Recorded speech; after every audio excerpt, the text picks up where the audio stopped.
One of the best ways to make subs in MLB the Show 21 is through the market. There are a whole bunch of different kind of transactions you can make in the market. You could flip cards and things like that, but also the beauty of the market is that it is constantly changing, just like a real life stock market kind of thing. The market is constantly changing day by day with the things in the game. And today, we're going to go through one of the key parts of making subs that will be the show through the market, investments. I'm going to go through all the basics of how it works, different kinds of investments you could all make that will be applicable to you this week or just in general throughout the rest of the season that will be the show 21. And finally, give you some extra tips so you can actually make investments in the right way and make sure you aren't wasting your stubs. Let's get into it.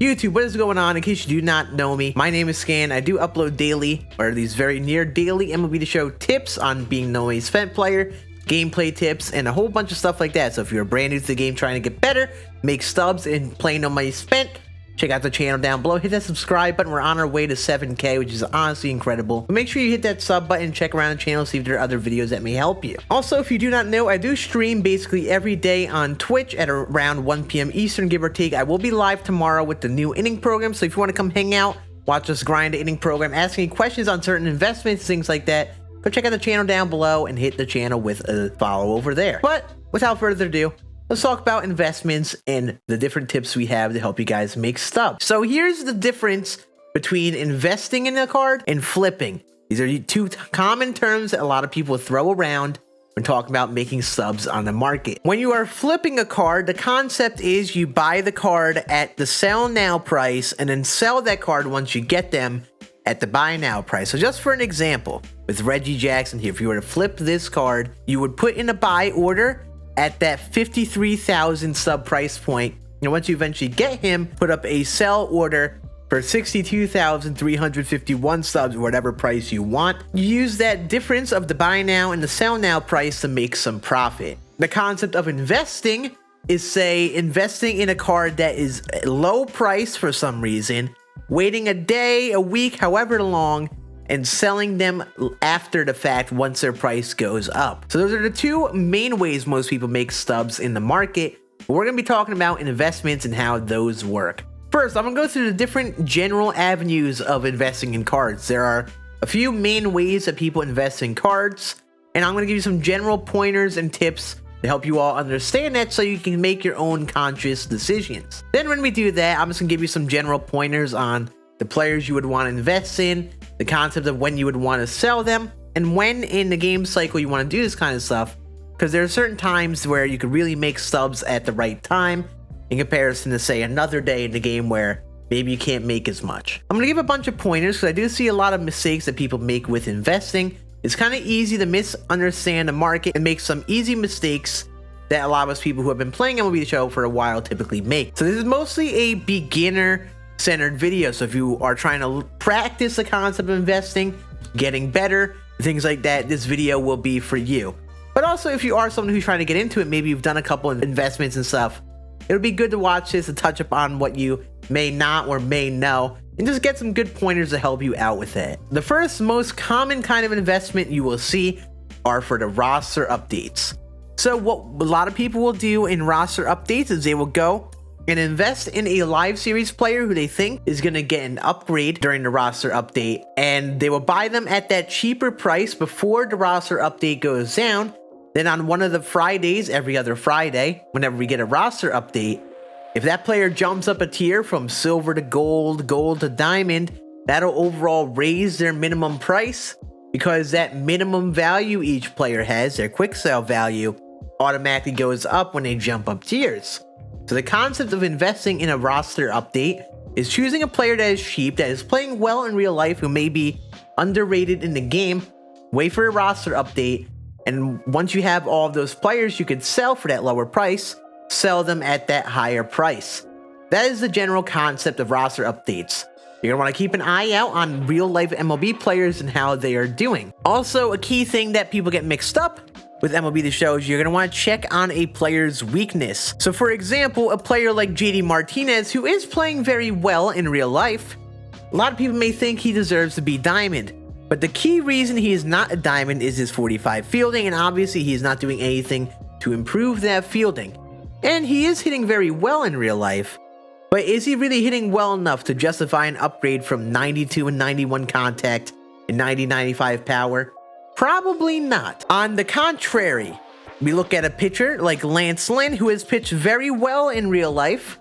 You could see him getting some bumps in hits per 9, Ks per 9, maybe his walks per 9 in control, because he is pitching very well in real life. This may be a card that has a higher chance of going up in a roster update, because he does have a lot of visible weaknesses in the card that can actually get upgraded. Another example of a player that people may falsely invest in is, say, Jesse Winker. Jesse Winker is having a great season so far in real life. Only issue with investing in this card is that, first of all, yes, the fielding is low like JD Martinez, but also the contact and power versus lefties. Until he proves in the real MLB that he can hit lefties very well, they're probably not going to see much of an upgrade in that. It is definitely a riskier investment in a card like Jesse Winker. Those are the basic rundowns of roster updates. Just keep track of the real life league, keep track of the general trends of how roster updates have worked in the game, like what kind of players have gone up to Diamond and those who stay in their current tiers, and just keep track of how players are playing IRL. Really, they need a long sample size to get up to gold, diamond, things like that. Or if they don't have much of a sample size, they really gotta be playing insane to go from, say, bronze to gold and things like that, like Adolis Garcia did.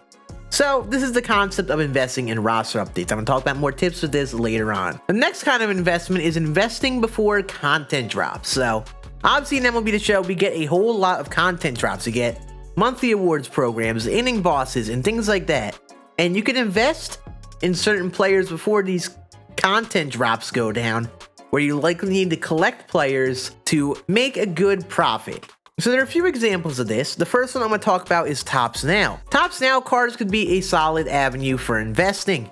If you are able to get these cards at a cheap price and then hold on to them until the monthly program comes out, you will be likely able to sell them at that higher price and then make stubs off that investment, because you need to collect Topps Now cards in the monthly program. So for example, if you buy, say, Randy Arozarena at 10K, which isn't a bad price for a Topps Now card, when that monthly program comes out, there's a fair chance he goes up a good chunk, just like some of the other Topps Now cards we had, because people are going to try to buy the card on the market and keep it to collect. And since there won't be other ones on the market at that time, you'll be able to add yours to the market, add it to the mix, and sell at that higher price, because there's going to be a lot more people buying than there are being added to the market. Another good avenue to make some investments is in your inning bosses. So let's look at Lee Smith, for example, who is a second inning boss. He is going up in price as the days go on because the third inning program is coming closer. In each inning program, they have a little collection where you're able to collect the 3 previous inning bosses. If you have all 3 of them and collect them, you get a big XP boost for the new program. So a lot of people will start to buy these bosses as they get closer to the program, or when the program comes out, to get that collection done. And the key thing is, when the inning program drops, nobody will be able to obtain these bosses anymore. So their price can basically only go up as long as there is that demand for them to be bought. With Lee Smith, for example, he should go up a good chunk because people are going to keep him for that collection for the next inning program, and there aren't going to be any more being added to the market. So you can invest in your inning bosses and things like that and try to make a profit off the next inning program when those drop. And this is the general summary of how this kind of investment works. You can do this with different aspects of the game. You could do it with the Legend and Flashback collections, like I suggested a few videos back. If you invest in some of those Flashback cards before the collection came out, a lot of people are going to start panic buying and trying to get those done by buying them on the market when that drops.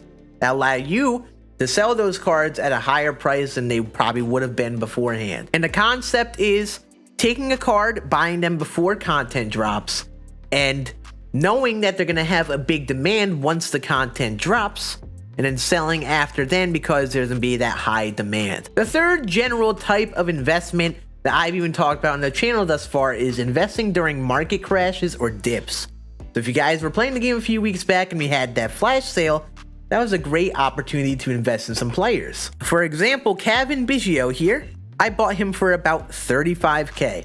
During the flash sale, they released a space pack. I think it was a space 2-pack that this card was in, doesn't really matter.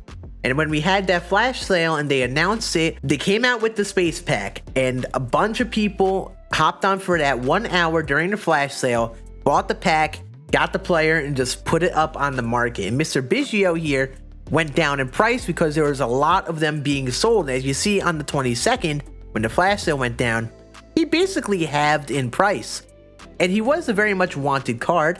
So I bought him at that cheap price, waited a few days, waited for his price to go up, and I made a really good chunk of stubs off of selling him after that price went up. And the concept of doing this, you can do this whenever you notice market crashes and noticing prices lower than normal. You can try to buy a player at that cheaper price, hold on to them until you assume their price will go up, then at that point sell them later on at that higher price. And there's a lot of different avenues to do this. There'll be plenty of points throughout the game where the prices will crash and drop. Picking up players at those prices and assuming their prices will go back up is a good avenue to make some subs as well. Those are the 3 general types of investments that mostly take place, and this will be a majority of what you'll be doing with investments. The concept again is buying a card at a low price, anticipating the price going up, and selling them down the road when that price goes up like you predict.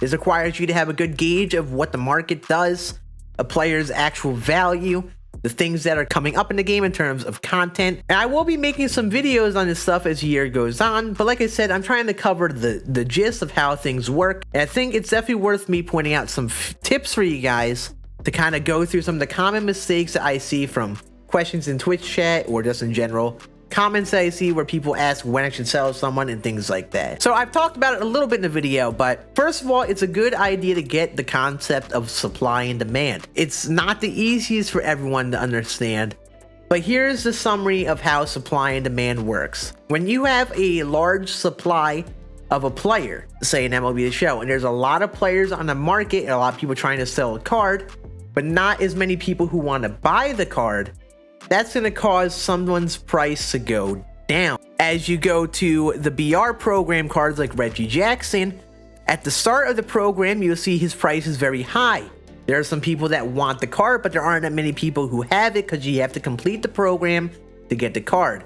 And over time, since not as many people want the card and there aren't that many being sold, the prices are going to go down and down since there's that ample supply for the card, but not that much demand for the people who want the card.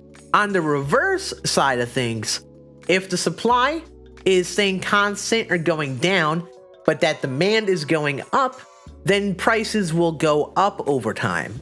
So on the contrary, let's look at live series Mike Trout, who is a card that people are getting more of a demand for because he is being bought for live series collections and people are building up subs to buy him.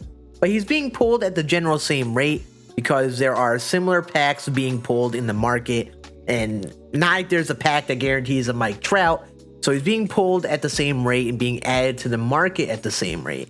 As you see over time, Mike Trout's price goes up, as also in part due to the sub sale, which will speed that process up. But you will see with a lot of high diamond players, their prices will gradually go up over time because that demand is increasing as more people get more stubs, but that amount being added to the market is very much the same as before. And getting a good concept of why prices go up and go down will really help you with this idea of making investments for yourself.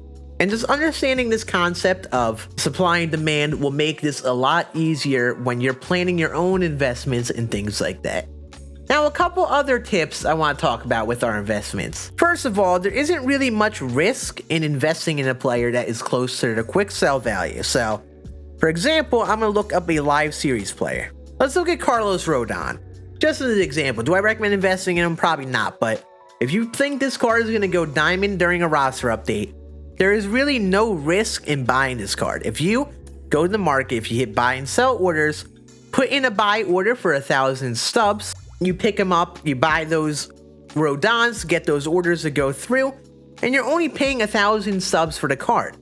If he doesn't go up at all and he sees a gold down the road, worst comes to worst, you could just quick sell him for that 1,000 sub value and you lose out on 0 stubs.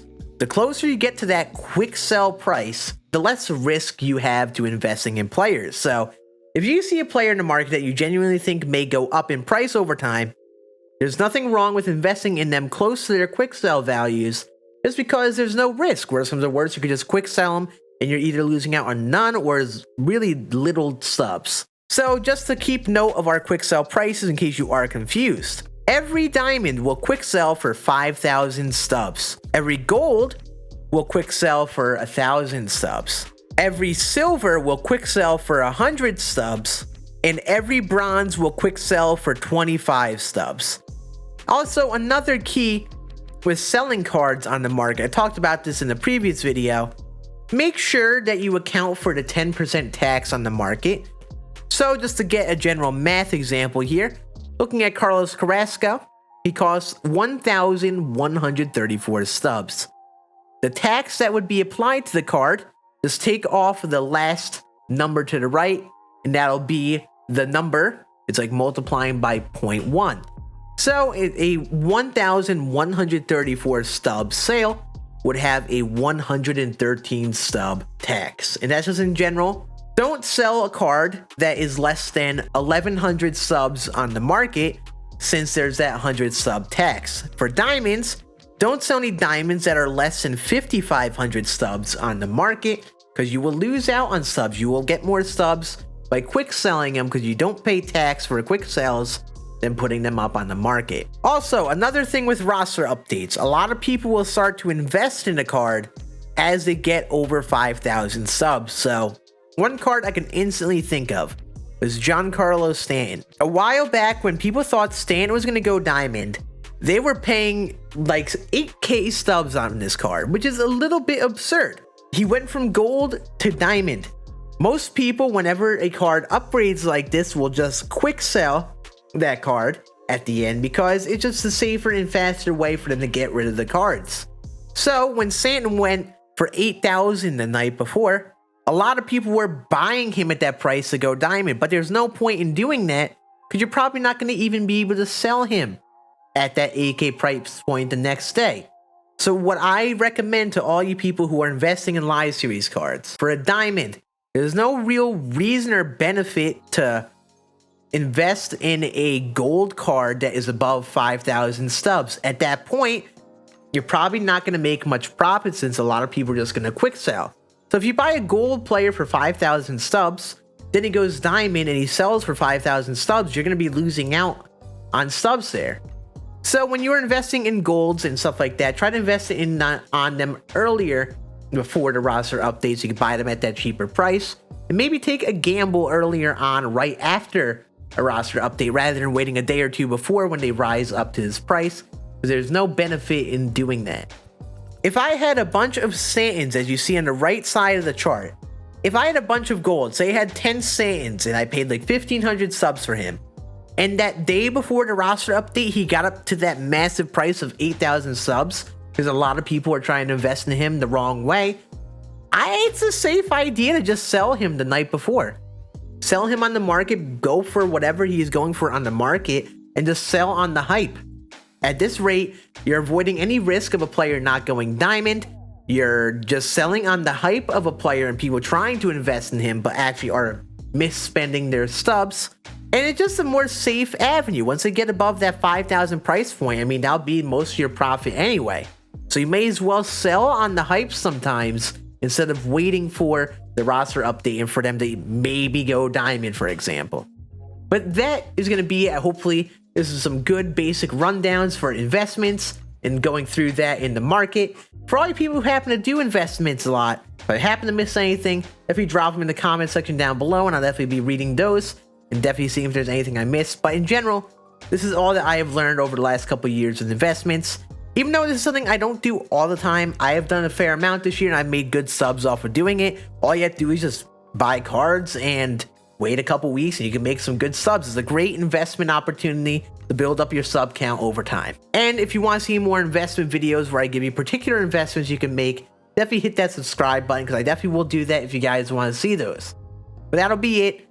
Have a great rest of your day, guys, and I'll see you on the next one. Deuces.